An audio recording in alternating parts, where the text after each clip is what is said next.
Surat civil હોસ્પિટલમાં private ambulance સાથે ગેરવર્તણૂકનો મામલો ગરમાયો છે. ઇમરજન્સી પેશન્ટને લઈને આવેલી પ્રાઇવેટ એમ્બ્યુલન્સને કિડની હોસ્પિટલ પાસે અટકાવવાના આક્ષેપો સામે આવ્યા છે.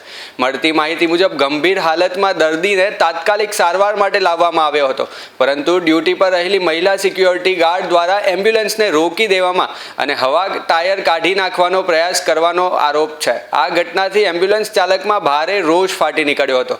એમ્બ્યુલન્સ ચાલકનું કહેવું છે કે ઇમરજન્સી સમયે આવી અડચણ ઊભી કરવી દર્દીના જીવન માટે જોખમી સાબિત થઈ શકે છે. ઘટનાને લઈને હોસ્પિટલ પ્રશાસન સામે પ્રશ્નો ઉઠી રહ્યા છે. આ સમગ્ર મામલે હોસ્પિટલ તંત્ર દ્વારા તપાસ હાથ ધરાઈ હોવાની માહિતી મળી રહી છે. હાલ પ્રશ્ન એ છે, ઇમરજન્સી સેવાઓમાં આવી બેદરકારી સામે શું કડક કાર્યવાહી થશે કે કેમ તે જોવું રહ્યું.